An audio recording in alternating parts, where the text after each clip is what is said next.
아멘. 계속해서 우리의 삶의 자리는요, 일전에 한번 경험했던 어려움과 또는 아픔, 상처 속에서 기도하고 말씀 듣고 하나님 주신 힘으로 이겨내었던 것 같으면 이겨낸 것 같아요. 속이 후련하게 하나님이 원하시는 자리에 섰더라도 다시 동일한 일들이 발생하면 이내 곧 우리의 마음이 어려워질 때가 있고, 또 어떤 분들은 다시 내게 주어진 그 자리에서 어찌할 바를 몰라서 다시 한번 당황하고 또 다시 한번 낙심할 때가 있습니다. 한 번이면 되지 않아요. 하나님은 그 한 번을 너무 잘 넘겼는데 다시 그 자리를 허락하실 때가 있어요. 이스라엘이요, 처음에 출애굽을 하고 시내산에서부터 단 11일 만에 가나안에 도착했습니다. 11일 만에 도착한 그 땅이 가데스 바네아라는 땅이었어요. 그곳에 도착을 해서 바로 가나안을 향해 들어갈 수 있었어요. 근데 그들이 정탐을 합니다. 정탐을 하고 와서 보니까 너무나도 그 거대한 헤브론에 있는 아낙 자손들을 보고 또 그 땅에 일어나는 모든 굳건한 성벽을 보고 두려워 떨게 됩니다.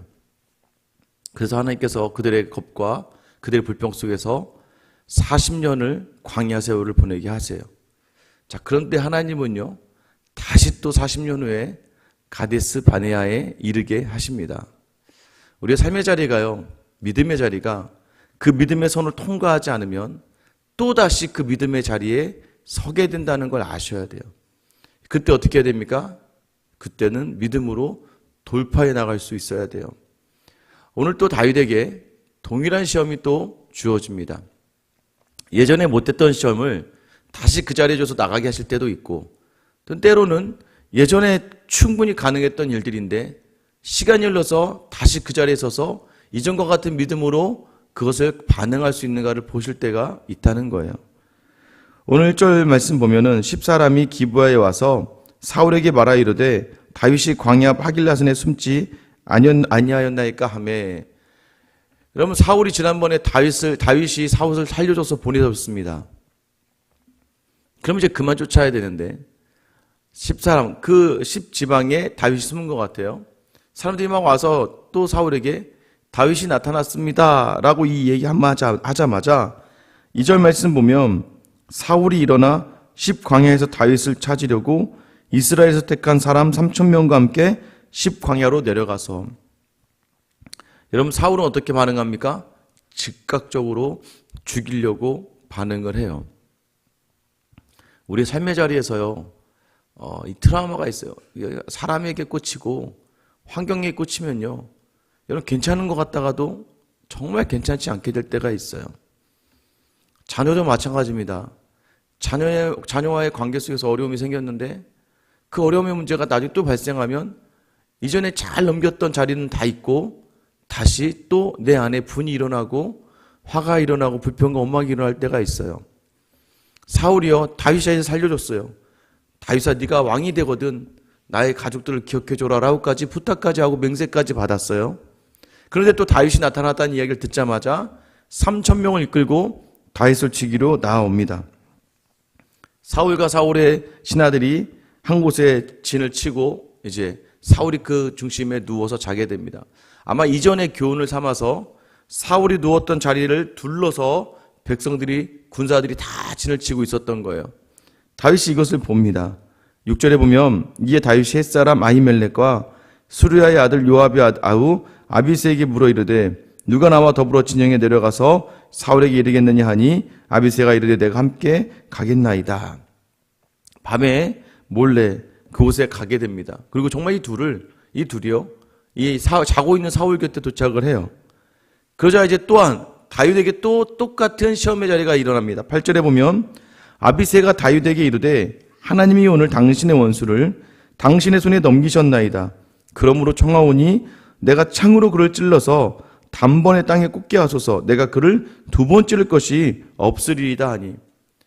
나에게 이건 하나님이 주신 기회다. 나에게 기회를 주시면 내가 단번에 2번 찌를 것도 없다.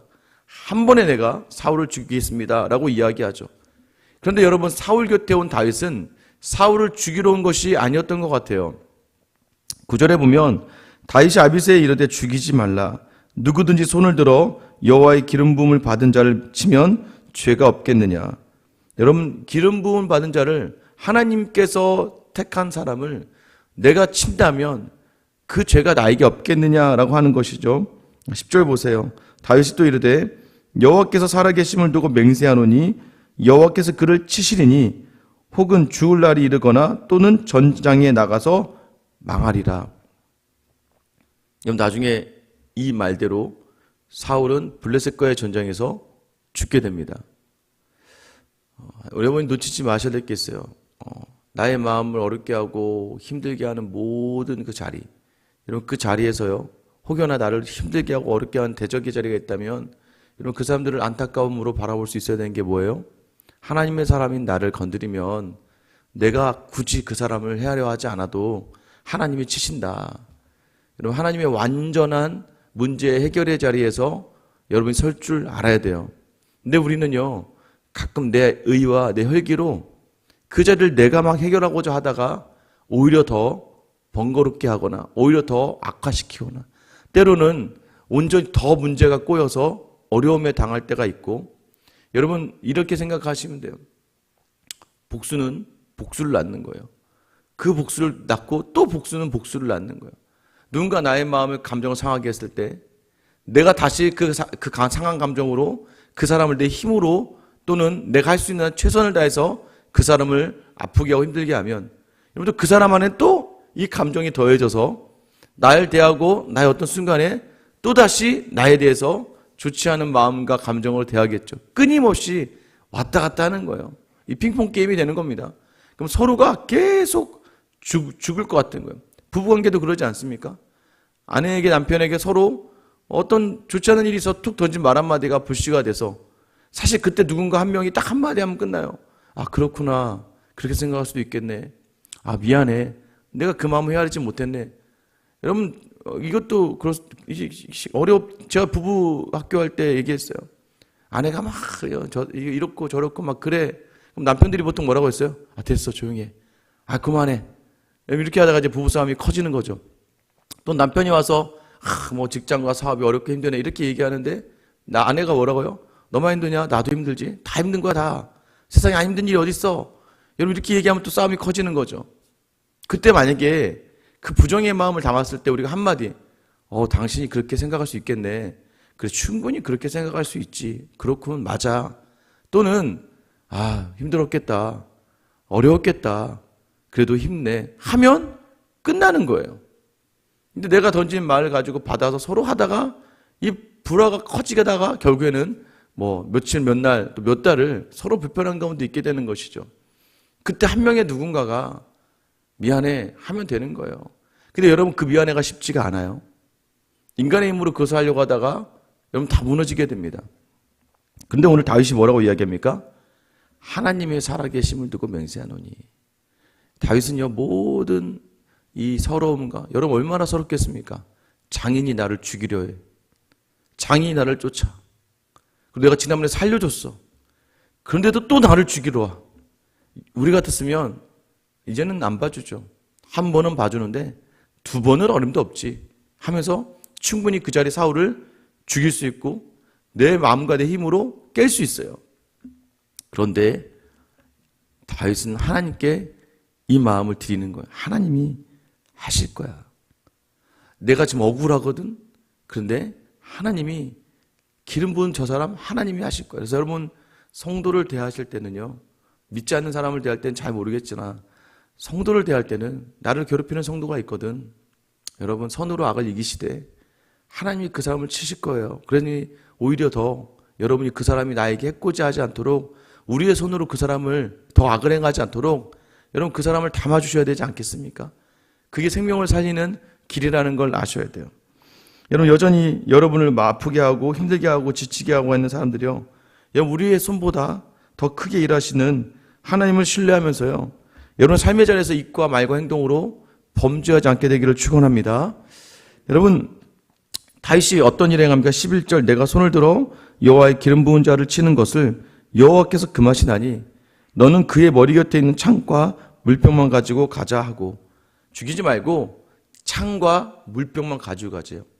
여러분 지금 이 광야에서 물이 없으면 죽는 거예요. 또 하나는 무엇입니까? 물론 이제 사울은 이 물이 없어도 다른 병사의 물을 먹으면 되겠죠. 또 하나는 창을 가지고 가자는 거예요. 여러분 이 창을 가져가다는 의미를 생각해 보세요. 다윗이 사울 앞에서 수금을 탈 때 사울이 이 창을 2번이나 던져서 다윗을 죽이려 했어요. 여러분 그런데 너는 나를 죽이려 했던 이 창, 그래서 나를 죽이려고 하는 이 창을, 이 칼을, 이 무기를 다윗이 취하여 가져가요. 물병, 생명을 연결한 물병도 다윗이 취해서 가져갑니다. 이것이 무엇을 이야기하는 거예요? 여러분 사울이 깨닫는 바가 있게 하는 거예요. 내가 지금 당신을 또 죽일 수 있었지만 나는 당신을 죽이지 않았다는 거예요. 당신은 나를 창으로 2번이나 던져 죽이려고 했고 광야에 있는 나를 2번이나 쫓아와서 죽이려고 했지만 나는 결코 당신을 죽이지 않는 것이다 라고 이야기해요. 선을 베푸는 거죠. 그럼 정말 이 일 뒤로는요, 이제 사울이 더 이상 다윗을 쫓지 않아요. 여러분 우리 믿음의 분량이 어느 선까지 성장을 해야 되냐면요, 나에 대해서 실수하고 나에 대해서 오해를 가지고 나에 대해서 다른 마음을 가지고 있는 사람들에게 더 선을 행하고 더 넉넉한 마음으로 받고 그 사람이 죄를 범하자. 왜요? 나를 건드리면 안 되거든요. 하나님 앞에서 서 있는 나를 건드렸다가 하나님께서 치시면 어떻게 할 거예요? 여러분 그 마음까지 나아가야 돼요. 그래서 예수님이 뭐라고 이야기하세요? 저들이 하는 짓을 알지 못하니까 아버지 저들의 죄를 용서하여 주옵소서. 자기를 죽이려고 하는 그 백성들의 죄까지도 다 덮고 품으려고 하셨던 예수님의 그 사랑을 우리가 기억해야 됩니다. 실제 목양을 하다 보면요, 그럴 일이 많아요. 오해가 생겨요. 서로 간에 오해가 생깁니다. 참 신기하죠? 목사하고 오해가 생길 일이 그렇게 많지 않은데 하다 보면 제 말과 제 행동과 제 말투 참 신기해요. 저는 전혀 생각하지 않고 이야기하는 건데 받아들이시는 분은 다 본인이라고 생각하세요. 어제도 제가 설교하다가 제가 술집을 지나가다가 술집에 계신 우리 성도를 봤는데 저희 아내와 그냥 모른 척하고 지나갔습니다 했더니 전혀 다른 분이 오셔서 목사님 죄송합니다. 제가 그때 그렇게 말씀하시더라고요. 여러분 전혀 그분이 제가 집사님께 집사님 못 봤는데요. 제가 말씀을 드렸는데 집사님 아니세요? 그러시냐고. 제가 그래도 죄송합니다 그러시더라고요. 감사했습니다. 그래도 뭐 그렇게 말씀해 주셔서 감사한 거죠. 전혀 그러지 않아요. 그런데 오해하시거나 내 얘기를 하신다고 생각하시거나 또 그래서 마음이 불편해지셔서 또 어떤 순간에 저에 대한 마음이 좋지 않은 마음으로 계신 분들이 있을 때도 있어요. 근데 여러분 그때마다 더 어떻게 해요? 저도 예민하게 반응하죠.